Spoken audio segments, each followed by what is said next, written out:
اصطلاح مسلمین میں خلیفہ اور خلیفۃ اللہ کا مفہوم۔ اس مقام سے قبل ہم پاشگاف کر چکے ہیں کہ حضرت ابو بکر اپنے آپ کو خلیفہ رسول کہلاتے تھے اور ان کے بعد حضرت عمر اپنے آپ کو خلیفۃ رسول اللہ کہلاتے تھے۔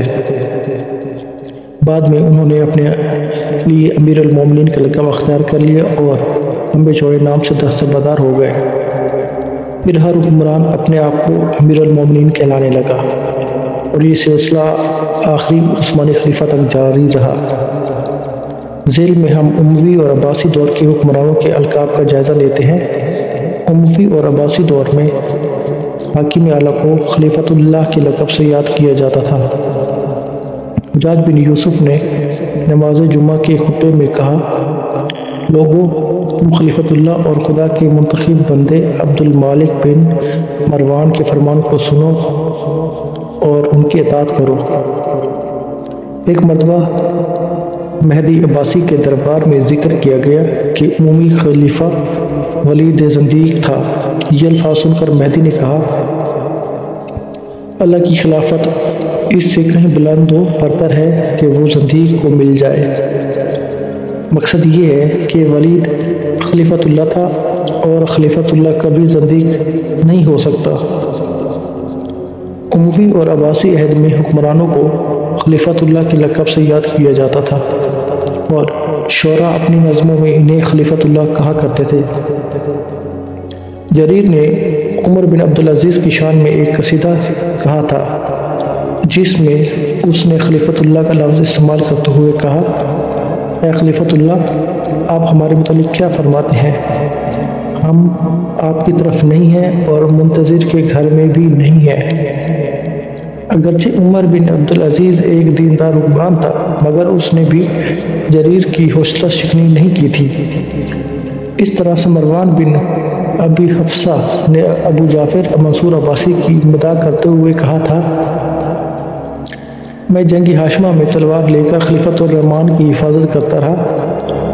میں نے اس کے مرکز کی حفاظت کی اور ہر تیز تلوار اور نیزے سے اسے محفوظ رکھا۔ اس نظم میں شاعر نے منصور انیکی کو خلیفۃ الرحمن کے الفاظ سے یاد کیا ہے۔ عہد عثمانی میں مسلمانوں کے حاکم اعلیٰ کو صرف خلیفہ کے نام سے یاد کیا جاتا تھا اور لفظ خلیفہ میں اللہ یا رسول کی اضافت شامل نہیں کی جاتی تھی۔ ہمارے زمانے میں نور انسان کو خلیفۃ اللہ فی الارض کہا جاتا ہے اور اسی طرح سے جیسے الفاظ بھی بنی نور انسان کی خلافت عرضی مراد لی جاتی ہے۔ عثمانی دور میں حکمران کو لفظ خلیفہ سے تعبیر کیا جاتا تھا اور اس سے خلافت مراد لی جاتی تھی۔ امت اسلامیہ میں جہاں سینکڑوں خلفاء گزرے ہیں وہاں پہلے 4 خلفاء کو خلفاء راشدین کے نام سے یاد کیا جاتا ہے اور ان کے دور حکومت کو خلافت راشدہ کہا جاتا ہے۔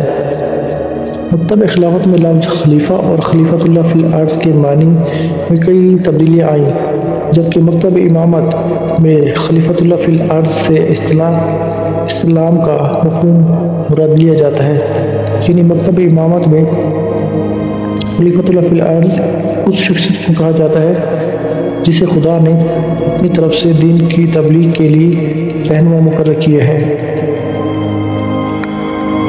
مکتب خلافت کا نتیجہ یہ ہے کہ رسول خدا نے کسی کو جانشین نامزد نہیں کیا تھا اور اپنے جانشین کا انتخاب امت کے صوابدید پر چھوڑ دیا تھا، اور اس کے برعکس مکتب امامت کے پیروکاروں کی موقف یہ ہے کہ حضرت نے اپنی امت کو حیرانی اور سرگردانی میں نہیں چھوڑا اور آپ نے گزشتہ انبیاء کی طرح اپنا جانشین مقرر کیا تھا، اور ہم امامت علی کے دلائل اپنے مقام پر دیں گے۔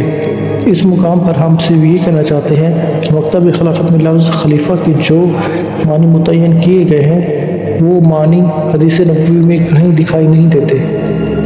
امیر المومنین، ہم سابقہ صفحات میں عرض کر چکے ہیں کہ یہ لقب سب سے پہلے حضرت عمر کے لیے استعمال ہوا، بعد ازاں ہر مسلمان بادشاہ اپنے آپ کو امیر المومنین کہلانے لگا اور یہ لفظ عثمانیوں کے دور خلافت کے آخر تک رائج رہا۔ امام رہنما اور پیشوا کو کہا جاتا ہے۔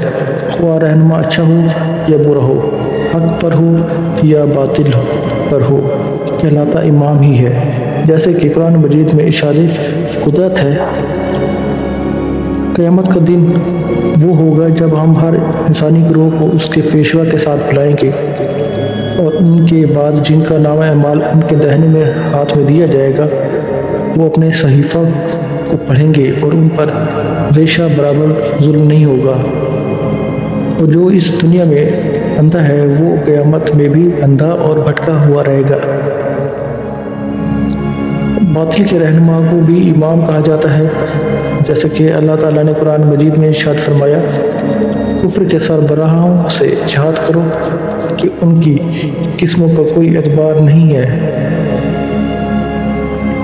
اسلام کی اصطلاح میں امام خدا کے مقرر کردہ رہنما کو کہا جاتا ہے، اور وہ رہنما انسان بھی ہو سکتا ہے اور کتاب بھی ہو سکتی ہے۔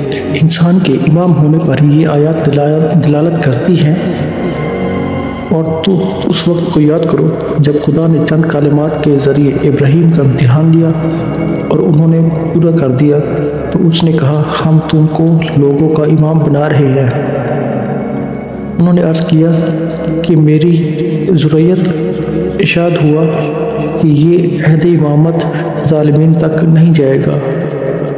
اللہ تعالیٰ نے فرمایا، اور ہم نے ان سب کو پیشوا قرار دیا جو ہمارے حکم سے ہدایت کرتے تھے۔ قرآن مجید میں آسمانی کتاب کو بھی امام کہا گیا ہے، جیسا کہ ارشاد قدرت ہے، اور اس کے لیے پہلے موسیٰ کی کتاب گواہی دے رہی ہے جو پیشوا و رحمت تھی۔ مذکورہ 3 آیات کا محصل یہ ہے کہ امام وہ ہے جو انسانوں کو خدا کی راہ دکھائے۔ اگر ہدایت کرنے والا کتاب امام ہو تو اس کے لیے شرط یہ ہے کہ وہ اللہ کی نازل کردہ ہو، جیسا کہ قرآن مجید اور تورات اور انبیاء کرام کی دوسری کتابیں ہیں۔ یقیناً یہ آسمانی کتابیں سیدھا راستہ دکھاتی ہیں اور انسان کی رہنمائی کرتی ہیں، لہٰذا یہ امام ہیں۔ اور جب انسان امام ہو تو اس کے لیے پہلی شرط یہ ہے کہ وہ خدا کا مقرر کردہ ہو، جیسا کہ ابراہیم علیہ السلام کو خدا نے امام بنایا، اور امامت کی دوسری شرط یہ ہے کہ وہ خدا کا نافرمان نہ ہو، کیونکہ اللہ تعالیٰ نے امامت کے لیے یہ اصول بیان کیا ہے، میرا عہدہ امامت ظالموں تک نہیں جائے گا۔ اس آیت سے معلوم ہوتا ہے کہ امامت خدا کا عہد ہے اور ظالم کبھی امام نہیں بن سکتا، اور ہر غیر معصوم کسی نہ کسی شکل میں ظالم ہوتا ہے، لہٰذا عہدہ امامت کے لیے غیر معصوم کی کوئی گنجائش نہیں ہے۔ امام کے لیے معصوم ہونا ضروری ہے۔